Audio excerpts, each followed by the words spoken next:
dont le père du chanteur Corneille, Émile Nyungura, qui a été assassiné, lui et toute sa famille, par les hommes de Kagame. Donc c'est le contexte de guerre. Pourquoi? Parce qu'il y a deux événements majeurs qui permettent de comprendre ce qui s'est passé au Rwanda. La guerre de 90 commence. Les hommes de Kagame nettoient systématiquement le nord du Rwanda. Ils massacrent tous les Hutus qu'ils trouvent là-bas. Donc ça crée un déplacement de population du nord vers le sud. OK? Et les populations Hutus racontent ce qu'ils ont vécu dans les zones contrôlées par le FPR de Kagame, le Front patriotique rwandais. Premièrement. Mais il y a un autre événement dont on ne parle pas beaucoup qui permet de comprendre la radicalisation de certains Hutus. Ce sont les événements au Burundi. Au Burundi, en 93, il y a des élections. Au Burundi, pendant longtemps, le pouvoir était conservé par les Tutsis, la minorité Tutsi, parce qu'ils ont une même configuration ethnique là-bas. Les Tutsis dominent l'armée au Burundi.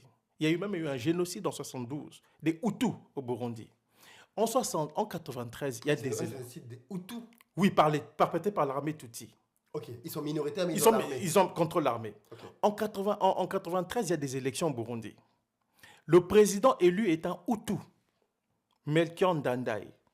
Il dit, puisque nous avons toujours connu des problèmes ethniques, il va mettre en place un gouvernement pluriethnique composé des Tutsis et des Hutus.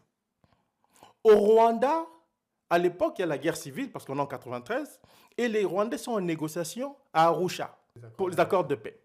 Au Burundi, le président prend le pouvoir. Il dirige de manière ouverte avec toutes les composantes de la population. D'ailleurs, le premier ministre était un Tutsi. OK? Qu'est-ce qui se passe au Burundi? L'armée assassine le président élu démocratiquement, le Hutu, l'armée Tutsi. On l'assassine sauvagement avec la baïonnette.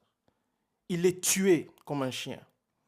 Et la situation, la mort du président déclenche la guerre civile là-bas. En tout cas, des échauffourées, il y a des massacres et tout.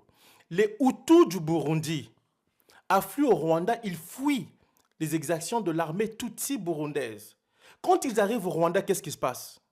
Les Hutus, leurs frères Hutus qui voient ça, qui entendent les histoires de ce qui se passe au Burundi, se disent quoi? Mais si ces Tutsis ne sont pas capables d'accepter le processus de paix, qu'est-ce qui nous dit qu'ils vont accepter les négociations de paix que nous faisons ici? Et qu'est-ce qui se passe le 6 avril 1994? Alors qu'il y a eu des accords d'Arusha, on donne à Kagame, qui est minoritaire, 40% de l'armée et des institutions politiques. Les Tutsis du FPR de Kagame assassinent les deux présidents Hutus. Et celui du Rwanda, Habyarimana, est le successeur de celui de Burundi, c'est Prince Taryamira. Mais qu'est-ce que le FPR vient faire? Le FPR est impliqué au Burundi? Non, en fait, on soupçonne... Non, je veux dire les Tutsis. Mais on soupçonne le FPR d'être impliqué dans ce qui s'est passé au Burundi. Pourquoi? Parce que Kagame ne veut... L'exemple du Burundi est un danger pour le Rwanda. Une cohabitation? Oui, mais en fait, en cas d'élection, qui va gagner les élections d'après toi? Un Hutu. Mais c'est un Hutu, ils sont majoritaires.